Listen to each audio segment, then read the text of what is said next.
19 مانگە هەڵبژاردننی پەرلەمانی کوردستان ئەنجام درراوە، بەڵام تا ئێستا کارا نەکراوە ڕۆڵی ئەو دامەزراوە گرنگەی هەر وڵاتێک لێرە بە تەواوی سست و لاواز کراوە و لە سەرجەم پێشهات و مەترسیەکان کە ڕوبەڕووی هەرێمی کوردستان بووەتەوە هیچ ڕۆڵێکی نەبووە. ئاماژە بۆ ئەکرێ مؤسسەی پەرلەمان نوێنەرایەتی خەڵکەکە ئەم مؤسسە زیندوو بوو، مانایە ئەو خەڵکە زیندووە.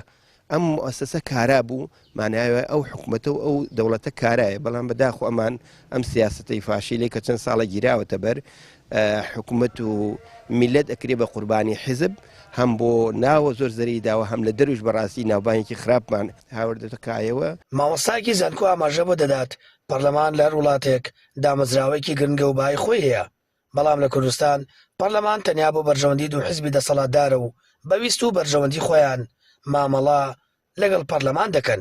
کاتە پەرلەمان چاکە و تا و کاتە باشەکە کە لەگەڵ هێزە دەسەڵاتدارەکان لەگەڵ یەکێتی و پارتیا گونجا و هاوتەبا بێ بەو سیاسەتەی کە ئەوانیانێ. ئەوان طبعاً هەڵەیەکی گەورەی استراتیژی کەوای کرد یەکێتی و پارتی نەتوان حکومڕانیەکی تەندروست بێنە کاراوە لە هەرێمی کوردستان، ئەوە بوو کە کەسانی یەکەمیان نەهاتنە ناو دەسەڵات و لە هەر لە سەرەتاوە خەڵکی کوردستان دەبوو بیانزانیە کە ئەم دوو هێزە باوەڕیان بە دەسا و دەستکردین دەسەڵات و باوەڕیان بە پەرلەمان نییە لە بنەڕەتە، باوەڕیان پێیەتی هەتاوەکو و کاتی بەرژەوەندەکانیانە پارێزێ و ئەگەر بەرژەوەندەکانی ئەوان لە دەرەوەی یاسا بێدێن یاسای بۆ داهاتاشن، ئەگەر سەردەمی ئەوان تاو بێدێن دووبارە درێژکردنەوەی بۆکەن لە پەرلەمانی کوردستانە.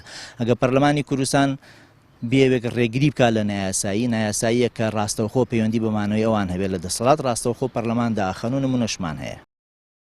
هەر سەرەتای ڕاگەاندنی ئەنجامەکانی هەڵبژاردننی خولی شەشەمی پەرلەمانی کوردستانەوە کۆمەڵی دادگەری کوردستان ڕایگەیاند هەڵبژاردنەکە دیزاین کراوە و ئەنجامەکەی ڕەت دەکەینەوە و پرۆسەکە هیچی لێ بەرەم نایەت. تا ئێستاش کە زیاتر لە ساڵێک و 6 مانگە هەڵبژاردن کراوە، هیچ ئاسۆیەک بۆ کاراکردنی پەرلەمان نییە و ئەو دامەزراوە گەورەیە لە نێوان بەرژەوەندەکانی یەکێتی و پارتیدا پەک خراوە.